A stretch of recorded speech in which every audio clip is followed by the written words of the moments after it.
Salut à tous, j'espère que vous allez bien. Alors aujourd'hui on va nettoyer nos pinceaux. Alors pour ça vous avez besoin d'un petit outil en silicone.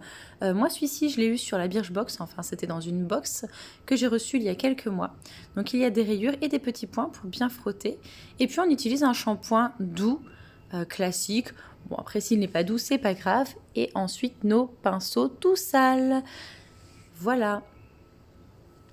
Alors par exemple, on voit bien la saleté là sur le pinceau à poudre. Donc il est vraiment tout cracra. Et puis là c'était un pinceau à paupières. Donc on voit bien la couleur dessus. Donc on verra la différence après. Alors on va commencer à en prendre un pinceau, mon silicone.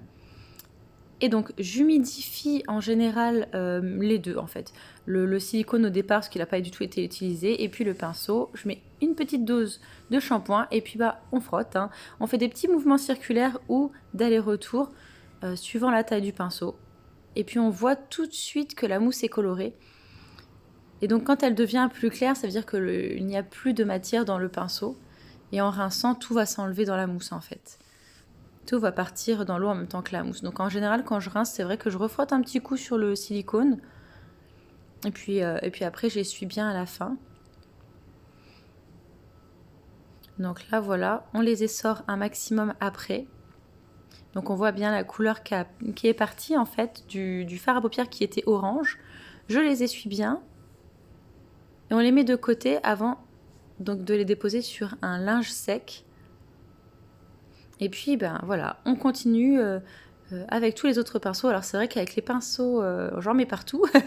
Avec les gros pinceaux type à poudre, tout ça, il faut vraiment des fois passer 2 voire 3 fois pour vraiment enlever tout ce qui est à l'intérieur. Quitte à, voilà, comme ça, appuyer sur le pinceau et puis frotter fort pour qu'il n'y ait plus rien dessus. Voilà, faut pas hésiter à prendre les mains après, faire des petits ronds avec les mains. Et puis quand on le rince, on ouvre bien les petits poils, on va bien rincer à l'intérieur. On appuie à chaque fois pour sortir la mousse et l'eau. Et puis après, on essuie bien et on va le déposer sur le linge sec à plat. Et puis c'est parti. Donc des fois, pour que ça aille plus vite, quand on a vraiment un gros nombre de pinceaux, parce que là j'en avais pas mal à nettoyer d'un coup, en fait on en prend des fois plusieurs dans la main en même temps. Bon là, pour bien montrer, des fois j'en prenais un seul dans la main, mais c'est vrai que c'est assez long. Donc il existe aussi des silicones différents. Là par exemple c'était un petit silicone, mais sinon il existe aussi des silicones qui s'agrippent sur l'évier et qui sont bien plus grands, et là ça va super vite pour nettoyer. Donc là ce qui est pratique aussi dans celui de la Birchbox, c'est que ça peut se mettre, on peut mettre les doigts dedans et puis c'est plus pratique. Et puis le pinceau à fond de teint. Alors très important le pinceau à fond de teint, il faut vraiment pas hésiter à bien faire mousser, à le nettoyer, voire plusieurs fois, à remettre du shampoing jusqu'à ce que la mousse soit blanche. Parce que les pinceaux à fond de teint, c'est un nid à microbes. Et voilà, donc le pinceau est bien nettoyé, le fond de teint là aussi, il faut bien les poser à plat sur un linge sec, attendre le lendemain qu'il soit bien sec. Des fois c'est sec même avant. Et voilà!